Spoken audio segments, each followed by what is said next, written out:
Y lo que vimos la última clase fue sistemas que tenemos más de una señal de salida y la posibilidad que nos daba tener más de una salida, manejar, o sea, tener una variable más de decisión para poder manejar el- la medición con perturbación, o sea, tener una estima, mejorar la calidad de la estima, teniendo mayor cantidad de señales medidas, con lo cual nos permitía tener mayor información del sistema y por lo tanto una mejor estima, ¿no? Lo que vimos era que era probable que pudiera ser el sistema observable de una sola salida, de todo el conjunto de salidas que planteamos para el sistema, en el cual se podía decidir por hacer un estimador CISO, pero en el caso de que o bien el sistema no resultara totalmente observable por una sola salida, o se decidiera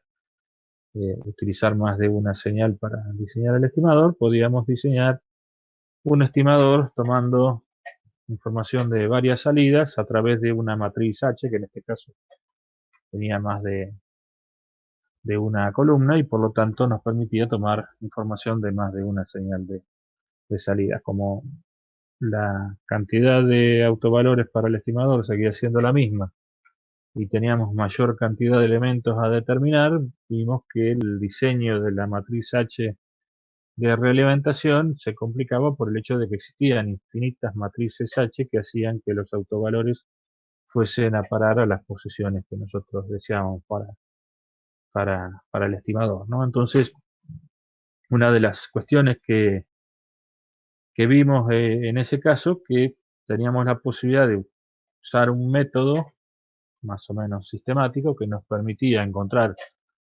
una de las múltiples eh, matrices del estimador, eh, haciendo de alguna manera un procedimiento matemático que nos sistematizaba un poco el- el diseño, ¿no?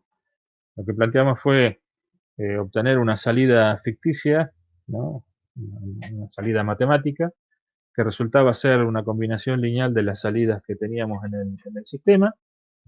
Esa salida ficticia nos permitía transformar nuestro modelo que tenía múltiples salidas a un sistema de una sola salida.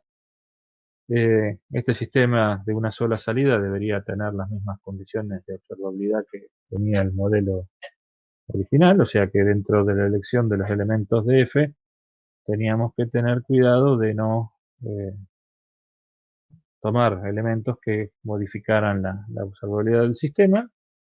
A partir de eso teníamos un sistema CISO, diseñábamos el vector de realimentación como en cualquier sistema CISO, y después lo que planteábamos era el reemplazo en el modelo del estimador de la expresión de la salida del vector de salida ficticia por el vector de salida reales, con lo cual llegábamos a la condición de que una matriz del estimador para ubicar los autovalores en las posiciones deseadas resultaba de multiplicar el vector que calculábamos a partir de la salida ficticia por una matriz F que habíamos definido para generar la salida ficticia, y esto nos generaba una matriz que tenía tantas columnas como salida y tantas filas como variable estado, que nos permitía estimar la totalidad de las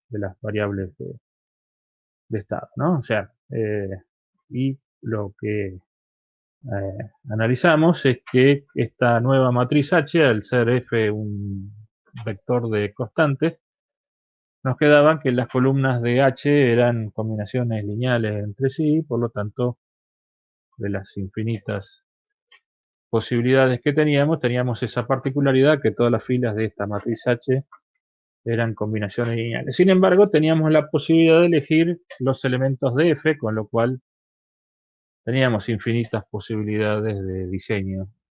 Y usamos esa particularidad para ver que en ciertos casos, pesando de una manera distinta aquellas salidas que tuviesen mayor perturbación, o sea, mayor cantidad de ruido en la medición. Podíamos diseñar estimadores con un poco más de precisión a partir de pesar distinto las salidas que tenían ruido de las que no tenían ruido, ¿no? Aparte de la ubicación de los autovalores que de por sí nos permitían filtrar el ruido de la medición, ¿no? Entonces, bueno, vimos la clase pasada el ejemplo del motor, ¿no? Y lo que vamos a ver hoy es, eh, tengo acá, ¿se acuerdan el modelo del ascensor? Lo vimos cuando planteamos modelo de estado. Lo que vamos a ver es cómo plantear un estimador tomando algunas de las señales del sistema y tratando de estimar el resto, o sea, todas las variables del vector de estado, ¿no? O sea, en este caso vamos a considerar más de una señal de medición y vamos a tratar de diseñar un estimador completo para esa situación y vamos a ver las características que nos permite determinar el diseño, ¿no? Entonces lo que plantea el ejercicio en principio es tomar el modelo,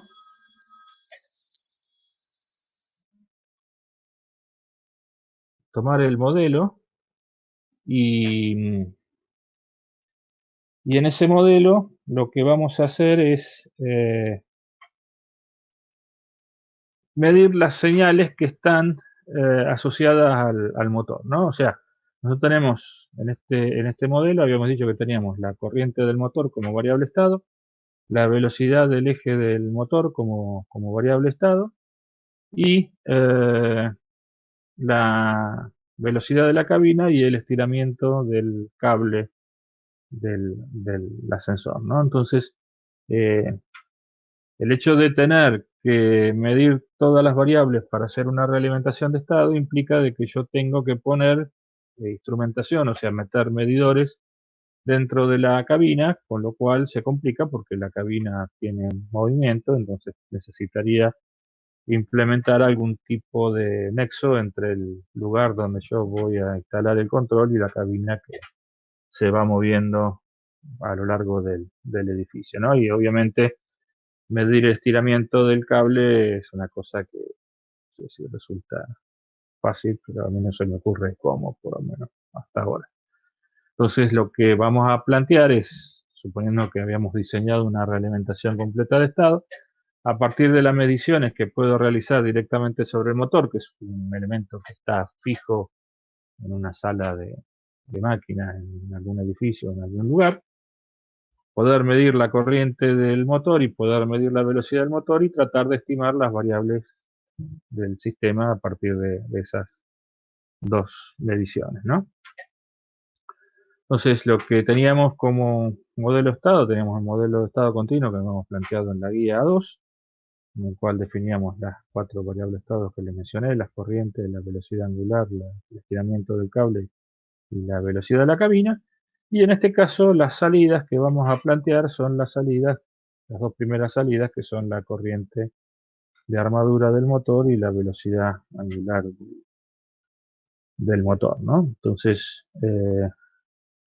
si discretizamos el modelo, ¿no? Podemos encontrar el modelo discreto con las mismas entradas y con las mismas salidas. Y tenemos el modelo estado discreto, ¿no? O sea, la idea es que para poder diseñar el estimador y poder elegir todos los autovalores, el sistema debería resultar observable desde la medición de las dos salidas. O sea, si nosotros analizamos las salidas en forma particular, vamos a ver que también el modelo es observable de la salida en forma individual, pero desde el punto de vista de lo que plantea este método, nos interesa saber si es observable desde el conjunto de las dos salidas, calculamos la matriz observabilidad. En este caso, como tengo dos salidas y cuatro variables estados, voy a tener 8 filas y 4 columnas. Acá me está faltando un 0.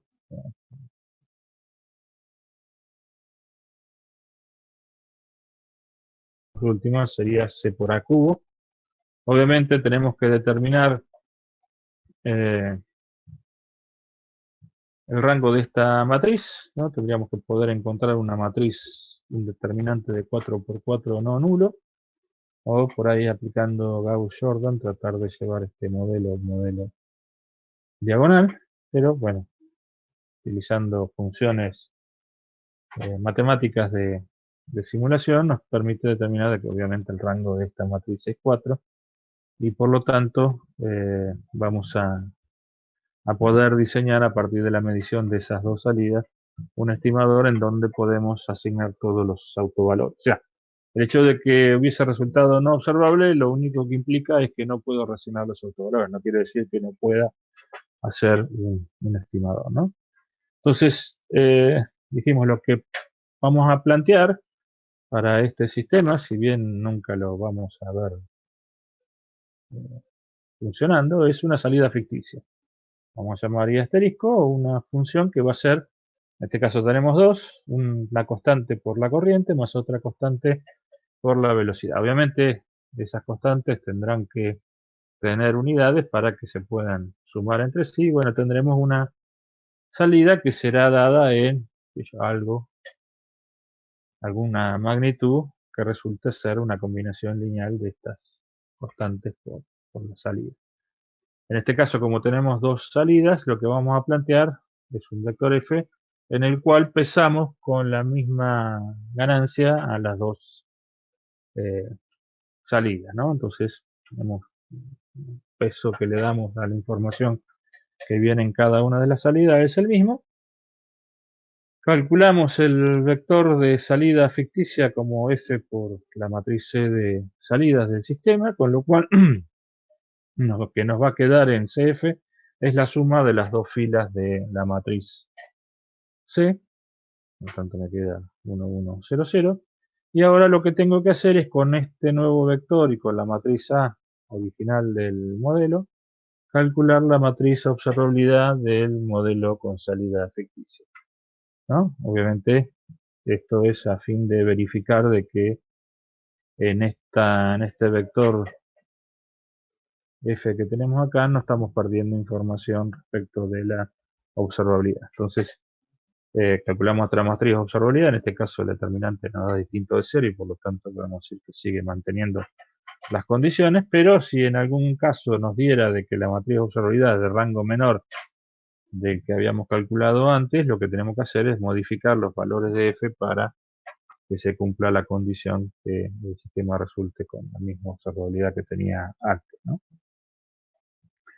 Entonces, una vez que tenemos eso, armamos el estimador para la salida ficticia, ¿no? Eso lo vamos a hacer a partir de la transformación al modelo canónico observable, ¿no? Entonces, nuestra matriz para el estimador, en este caso va a ser A menos H para el modelo con salida ficticia por C de la salida ficticia, y B por U y H por I ficticia, que en este caso es la salida de la variable que armamos con la combinación lineal.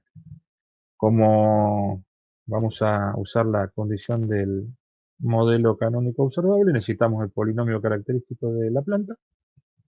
Calculamos como el determinante de z por la identidad menos a.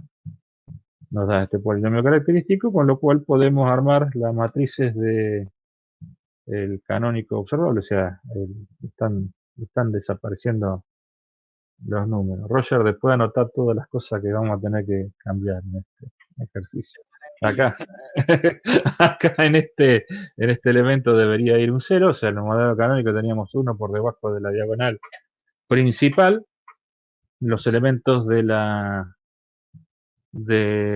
los coeficientes del polinomio característico cambiado de signo en la última columna y el vector de salida todo 0 salvo el último elemento que es igual a 1, ¿no? Entonces, con esta matriz A y C del modelo canónico puedo calcular la matriz de observabilidad del modelo canónico, y con la matriz de observabilidad del modelo canónico y la matriz de observabilidad del modelo con salida ficticia, puedo calcular la matriz de transformación que transforma el modelo con salida ficticia a un modelo canónico observable, ¿no? Si queremos hacer un estimador lo más rápido posible, lo que deberíamos hacer sería reubicar todos los autovalores del estimador en cero, y por lo tanto, como los coeficientes de la ecuación característica deseada van a ser todos ceros y los coeficientes de la ecuación característica de la planta son los que tenemos en la última columna de la matriz A, el vector del estimador para el modelo canónico observable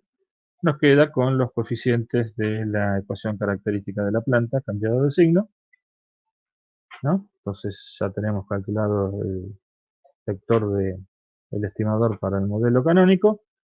Lo multiplicamos por la matriz que calculamos acá arriba para transformar el modelo original en el modelo canónico y obtenemos el vector de realimentación que nos permitiría hacer un estimador a partir de la medición de la salida ficticia. Pero como les dijimos que la salida ficticia, como su nombre lo indica, es ficticia, nosotros tenemos que llevar eso a una matriz que nos permita realizar el estimador a partir de las mediciones de la corriente y de la velocidad angular. Entonces, multiplicamos por el vector f y obtenemos, en este caso, como f tenía los dos elementos iguales, tenemos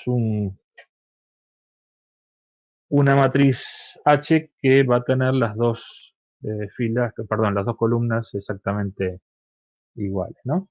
Entonces, este sería el vector o la matriz para el estimador correspondiente a un sistema que tiene dos salidas. Cuando armamos el modelo del estimador, tendríamos la variable estimada.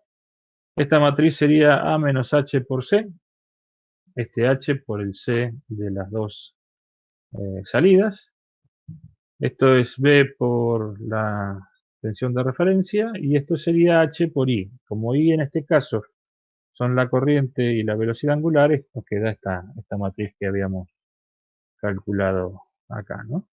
Entonces, bueno, esto sería el diseño desde el punto de vista formal. Lo que vamos a ver ahora es algunas variantes respecto de este sistema en cuanto al diseño, ¿no? Si bien vamos a hacer lo mismo que vimos eh, acá presentado respecto de las operaciones, vamos a ver algunas alternativas que nos permite el hecho de poder diseñar a partir de la ubicación de los autovalores del estimador y de los elementos de H, ¿no? Entonces acá lo que tenemos es un script de Scilab que nos va a permitir diseñar las cuentas que vimos recién en la presentación de forma más o menos automatizada, ¿no? Acá tenemos que son los datos del modelo, tenemos armadas las matrices de la planta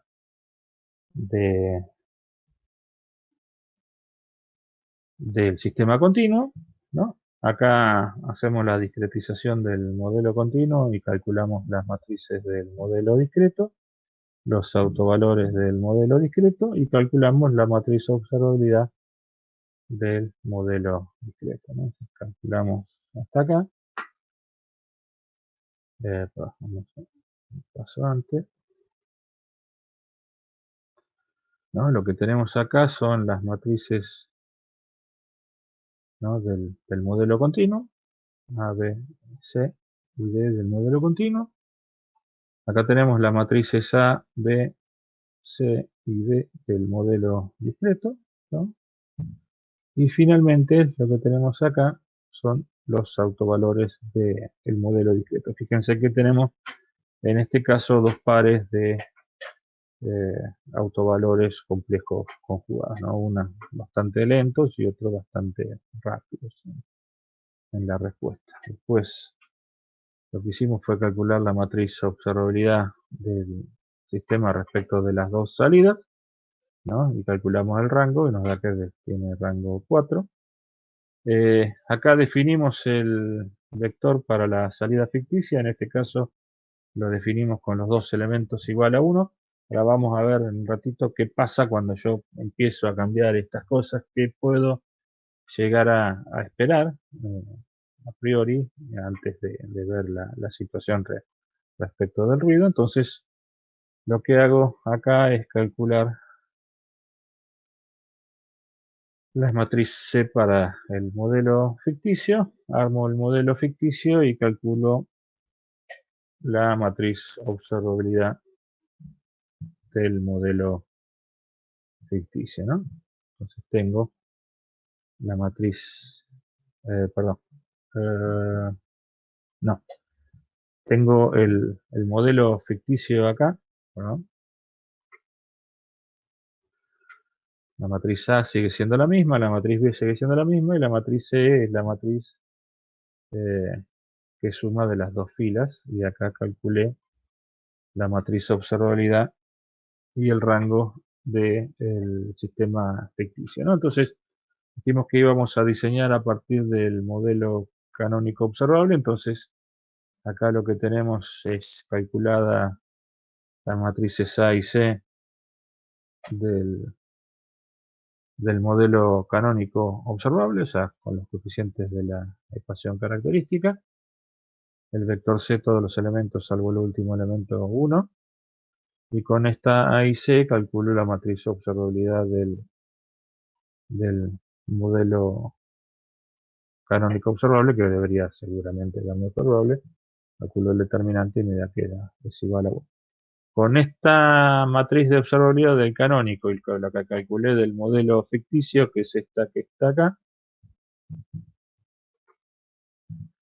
esta que tenemos acá, calculo la matriz de transformación y su inversa. O sea, acá tengo la matriz de transformación y la inversa. Y lo que hago para verificar es transformar el modelo original con esa transformación para ver si se cumple lo que tenemos. O sea, obviamente cuando hacemos estas cuentas así con números bastante disímiles entre sí, tenemos estos errores que son del orden de 10 a la menos 14, 10 a la menos 15, donde deberían estar los ceros, pero lo que vemos claramente es que acá tenemos los unos que están por debajo de la diagonal principal, los coeficientes de la ecuación característica han cambiado de signo en la última fila y el vector de salida todo cero salvo el último que es 1. O sea, con esto verifico de que la matriz que calculé de transformación es la que debe ser. Entonces, vamos a comentar esto.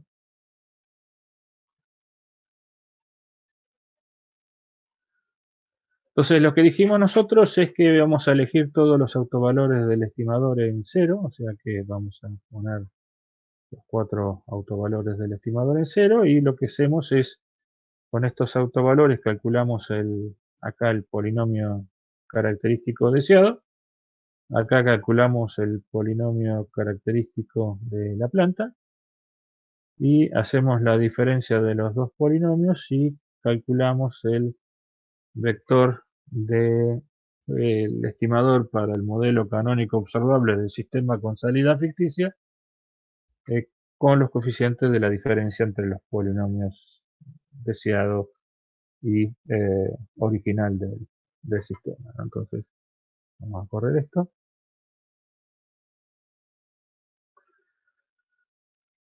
Entonces acá tenemos todos los autovalores, calculamos la resta y nos queda este vector que tenemos acá, que es el vector del estimador para el modelo canónico observable, ¿no? O sea, esto lo hicimos a través de la diferencia entre los polinomios característicos, que es lo que dice la teoría, con lo cual calculamos las matrices del modelo canónico. Entonces, usando la función de Scilab, que es la que tenemos acá, ¿no? Con las mismas matrices A del canónico y B del canónico, vemos que llegamos al mismo vector, por lo tanto, estas cuentas que están acá son las mismas.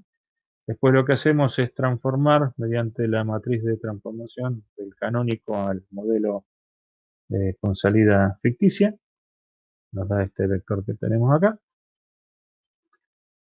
Y lo que hacemos acá es la misma cuenta, pero con las matrices del modelo ficticio, ¿no? Con A del modelo discreto y C de la salida ficticia, y vemos que tenemos los mismos resultados. O sea que todas estas cuentas que hice yo acá para pasar al modelo canónico, para encontrar la matriz de transformación y para transformar el modelo, lo puedo resolver en Scilab directamente con esta función que tenemos acá, que la aplicamos sobre el modelo original, ¿no? Calculamos el vector del estimador respecto del modelo original. Y bueno, lo que nos quedaba era llevar ese vector a una matriz para realimentarla a partir de las dos salidas. Como dijimos que los dos los dos valores de f eran iguales, tenemos la matriz con las dos columnas exactamente igual. Entonces, si nosotros diseñamos este sistema, lo que vamos a ver es para un determinado error inicial cómo se comporta el transitorio del error. Entonces calculamos acá la matriz del estimador, calculamos un modelo de estado que tenemos acá, que nos permite ver la dinámica del error. Como dijimos, la dinámica del error es un modelo homogéneo que no tiene entradas, o sea que lo que vamos a plantear es que el vector de entrada es igual a 0, el vector de acoplamiento directo es igual a 0, y lo que planteamos es un vector de condiciones iniciales cuando definimos el modelo estado, cuyos elementos van a estar dados por estos valores que tenemos acá, que son más o menos cercanos a los valores de régimen permanente que toma las variables de estado cuando se ingresa con una señal en forma de escalón unitario, ¿no? Para tener una referencia.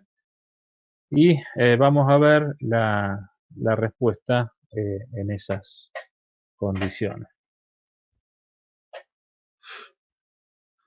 Entonces lo que tenemos acá es el transitorio del error para las cuatro variables de estado, ¿no? Para la corriente, para el estiramiento del cable, para la velocidad del motor y para la velocidad de la cabina. Como dijimos que teníamos todos los autovalores ubicados en cero, lo que vemos es que en todos los casos el transitorio del error va a tardar 4 muestras en hacerse cero, ¿no?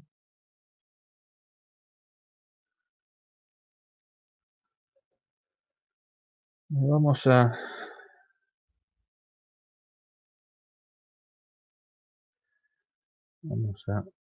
voy a guardar un cachito esto, si me permite. Lo dejo guardado acá, ese gráfico.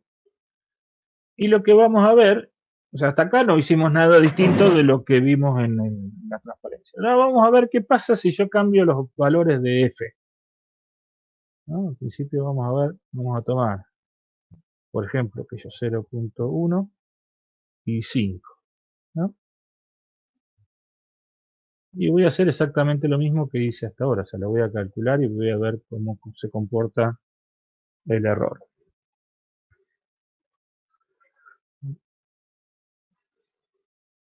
Obviamente, acá también eh, el sistema va a tardar 4 muestras en hacerse cero en el error, pero quiero mostrarle otra cosa.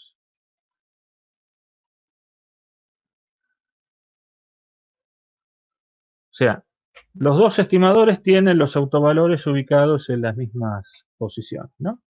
Sin embargo, el estimador que diseñé con los coeficientes este 0,1 y 5 tiene este transitorio del error, con lo cual el máximo error que cometo en la estima de... A ver, no me deja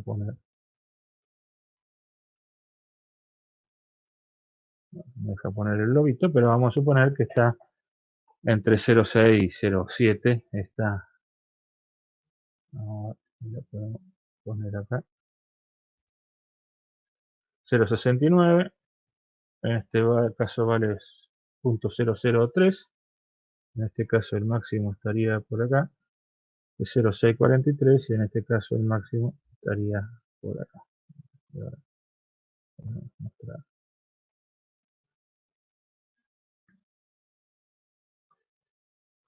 Para el caso anterior, que teníamos el mismo, no vamos a poder ver el valor, pero vamos a poder ver la diferencia. En el otro caso anterior, lo que teníamos era esto. Fíjense que acá el máximo valor en el transitorio de la estima de la corriente para el mismo error inicial y para la misma posición de los autovalores, acá tengo 40, 40 casi 50, ¿no? Y acá tengo 0,69.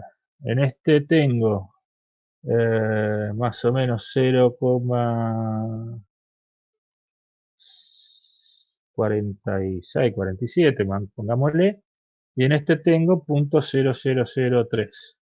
En este tengo más o menos menos 50 y en este tengo 0,643. Y en este tengo más o menos 0,5 ahí arriba y en este tengo 0,004. Obviamente, los dos tardan 4 muestras en hacerse cero el error, pero me gusta más esta forma en la cual se hace cero que la forma anterior, ¿no? O sea, desde el punto de vista dinámico, el error que estoy cometiendo con este transitorio es mucho menor que el error que estaría cometiendo en el caso anterior, y lo único que hice, no dejé los autovalores en la misma posición, lo único que hice fue pesar distinto el H. Entonces, una de las cosas que puedo hacer con H es modificar el transitorio del error entre las variables reales y las variables estimadas.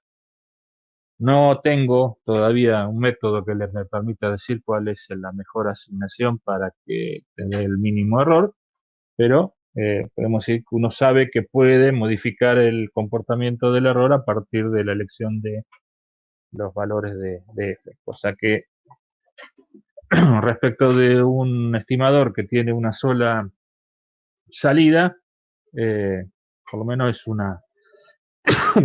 perdón, una ventaja, ¿no? O sea, puedo elegir o puedo ir probando distintas combinaciones de f que hagan que el transitorio tenga la mínima error absoluto en algún momento, ¿no? O sea, si bien los dos tardan 4 muestras, existen diferencias entre uno y otro. Y bueno, entonces, una vez que tenemos, más o menos vimos esa situación, lo que vamos a ver es cómo se comporta el sistema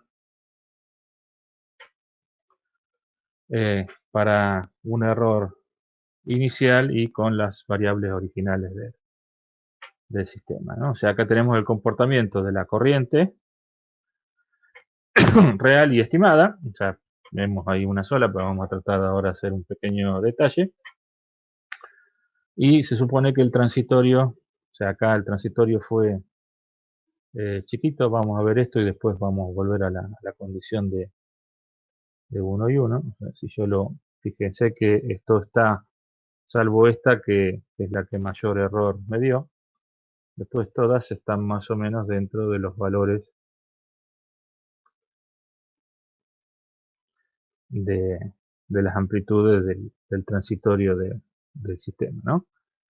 Eh, lo que vamos a ver acá en detalle es el comportamiento transitorio de la variable de estado y de la variable estimada para las primeras muestras. Eh, en azul tengo la variable estado estimada y en rojo tengo la variable estado real a la cual le agregué una condición inicial para plantear un error. Entonces, durante las 4 primeras muestras, la variable de estado real iría por la trayectoria roja y la estima iría por la trayectoria azul, y después de 4 muestras las dos variables se hacen exactamente iguales. Lo mismo veríamos para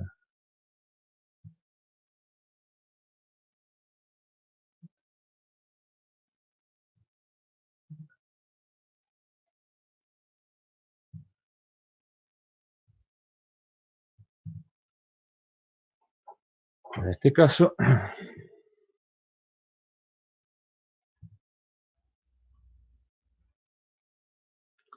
Para este caso,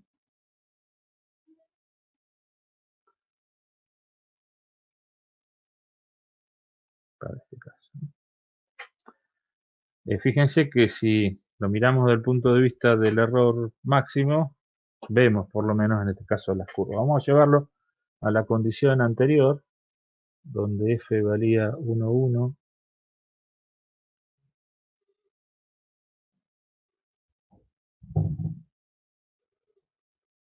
y vamos a ver la misma situación.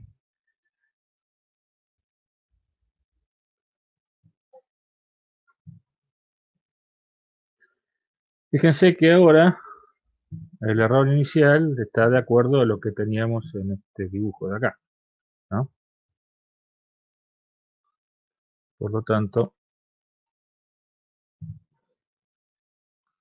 el transitorio del error es mucho más grande que el que teníamos originalmente, ¿no?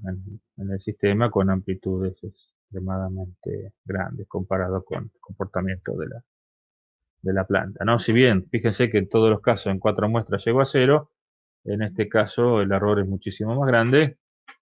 Si nosotros usáramos esta señal estimada para realimentar las variables estado, nosotros estaríamos realimentando cosas muchísimo más diferentes de las que deberíamos tener debido a ese transitorio más grande, ¿no? Entonces, por ahí, ajustando los valores de f, podríamos tener transitorios mucho más chicos y por lo tanto menos error cuando realimentamos la variable estimada, ¿no? O sea, esto desde el punto de vista del diseño. O sea, ahora vamos a ver si podemos mostrar qué es lo que pasa con eh, este mismo sistema cuando estimamos y le agregamos ruido, ¿no? ¿Cómo está esto? Ujú, ujú. Muy bien. Vamos a poner todos estos valores en cero.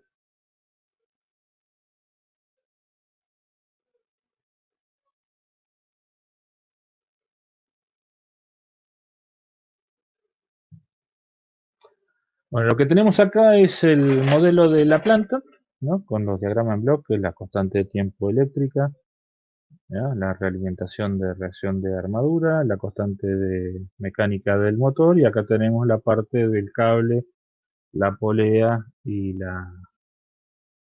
perdón, esta es la polea y el rozamiento de la polea del motor, y acá tenemos la parte del cable y de la masa. Entonces acá tomamos la señal de corriente, acá tomamos la señal de velocidad, el estiramiento del cable y la velocidad de la cabina. Entonces vamos a entrar al estimador, que es este bloque que tenemos acá representado por su modelo de estado, con la velocidad del motor y la corriente del motor. A esas señales ahora después le vamos a agregar una perturbación y vamos a ver el comportamiento del estimador, y por este lado le ingresamos con la señal de entrada de la planta, ¿no? Entonces, si planteamos los autovalores del estimador todos en cero, lo que vamos a ver eh, es más o menos lo mismo que vimos recién, con un error inicial y la estima de las variables que tarda tanto esto.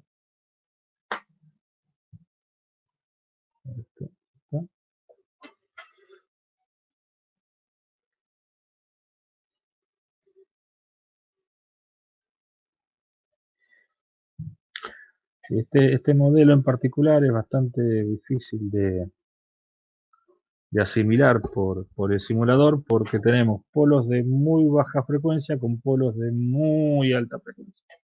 Entonces tenemos el problema de que hay ciertas cosas que no funcionan. Por ejemplo, estas cosas que aparecen acá, estos transitorios que no deberían estar, es un problema de- de integración, ¿no? Tengo que integrar constante de tiempo muy rápida, muy chiquitita, con constante de tiempo muy grande, y se ve que no le gusta mucho al programa hacer esas cuentas, ¿no?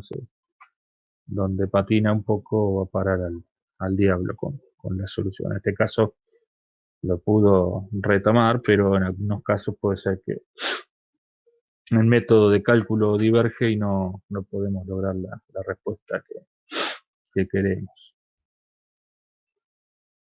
Bueno, acá tenemos el transitorio del error para las condiciones iniciales, ¿no? Y después por acá deberíamos tener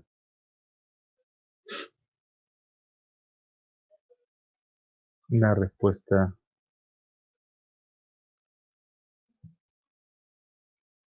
del sistema.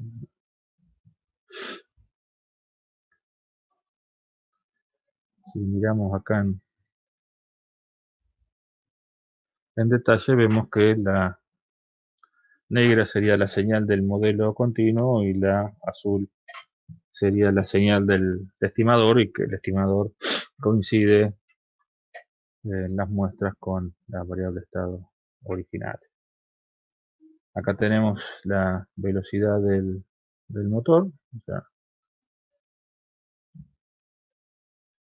eh, vamos a ver. Acá en este caso tenemos un transitorio bastante rápido.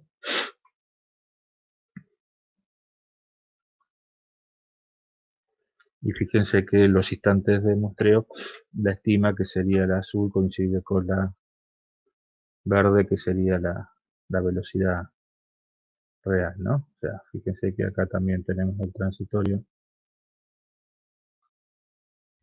del error que opera en contra. Si miramos ahora lo que vimos hoy, que era el caso de tener de cambiar los valores de f, dijimos que era 0.1 y 5 habíamos puesto.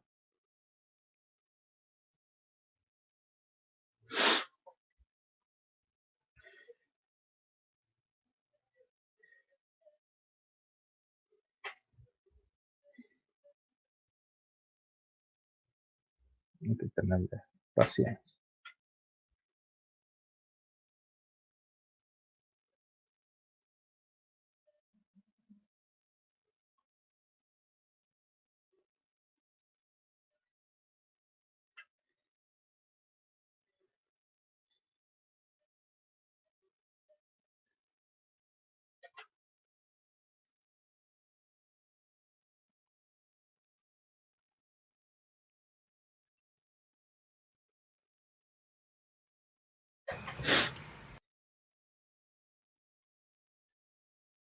Bien.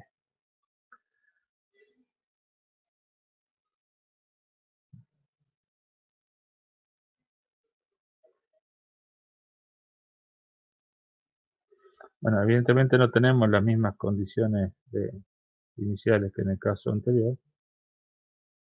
No, no me sirve para mostrar lo que yo quería mostrarle. Bueno, y acá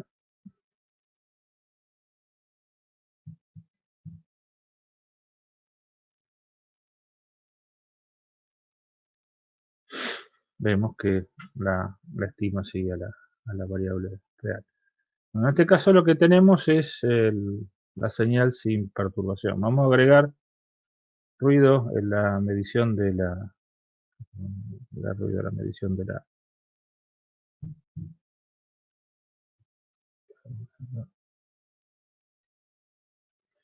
Vamos a volver a abrir.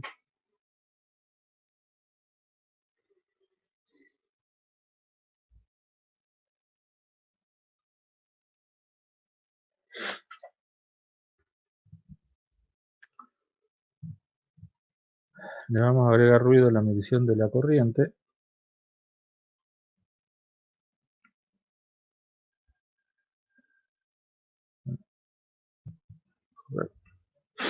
En estas condiciones, obviamente lo que todo el mundo esperaría ver es que el ruido hace que la estima no se parezca en lo más mínimo a la señal.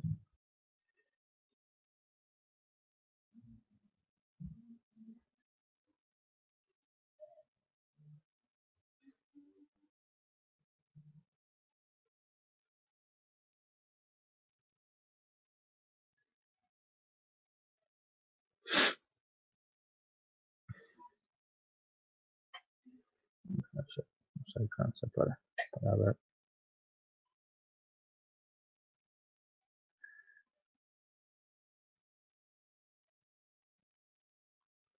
Tenemos el transitorio del error.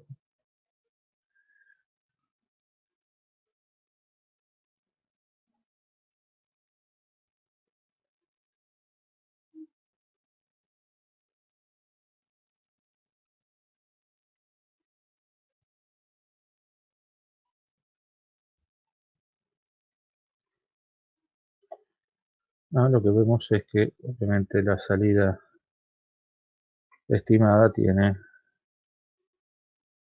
el efecto de la perturbación, ¿no? Yo estoy estimando el azul y la real sería la negra, ¿no? Acá en el de la corriente vamos a ver por ahí las tres señales. El de la corriente sería esta.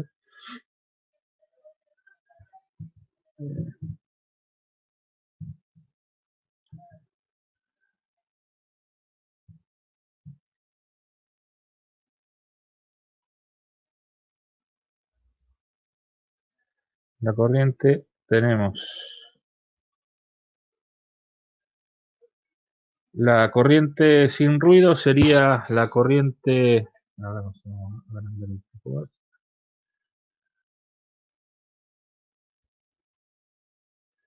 La corriente sin ruido sería la corriente en negro, la corriente con ruido sería la corriente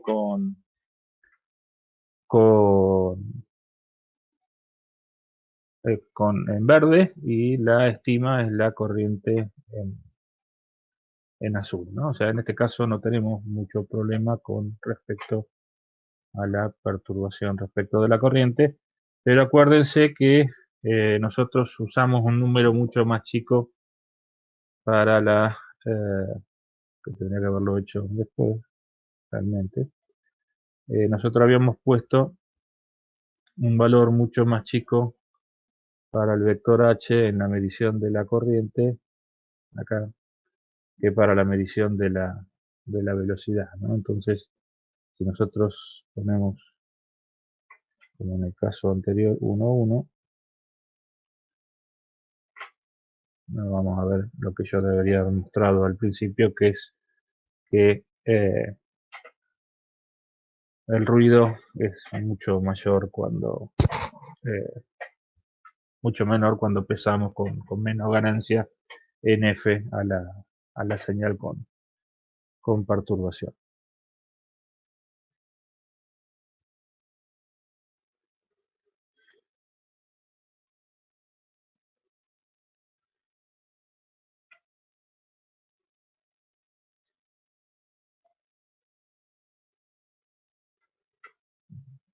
Vamos a parar.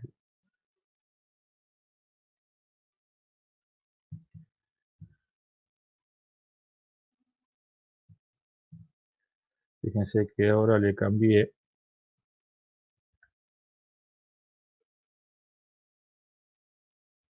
la ganancia al F, y si bien tengo el mismo estimador con los mismos autovalores, el hecho de haberle dado 10 veces más de peso a la medición de la señal con ruido, el ruido obviamente no me permite medir ninguna de las. Obviamente acá no vemos nada.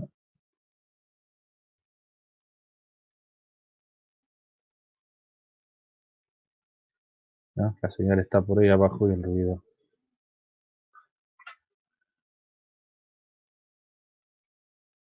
es bastante mayor.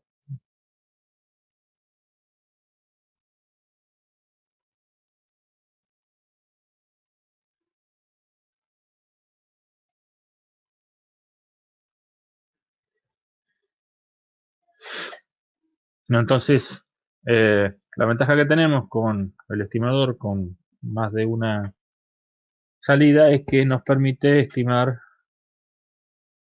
por ahí, mejorar la performance respecto de la velocidad, poder elegir autovalores más rápidos para el estimador, no tener que limitar tanto el ancho de banda para el ruido, y por ahí pesar con menos ganancia aquellas señales ruidosas respecto de las que tienen menos ruido y poder hacer un estimador. O sea, ¿por qué usar más de una? O sea, puede ser que por ahí las señales que no tienen ruido no nos permiten hacer que el sistema sea totalmente observable, entonces no podríamos diseñar un estimador con todos los autovalores. Entonces incluimos, por más que sea ruidosa, la variable que nos permite tener la observabilidad completa y la pesamos con la menor ganancia posible. O sea, tenemos la información para reaccionar al autovalor, pero le damos poco peso para que el ruido que medimos tenga poca influencia en la estima. No sé si hay alguna pregunta respecto de esto. ¿Dónde estoy? Estoy acá. Eh,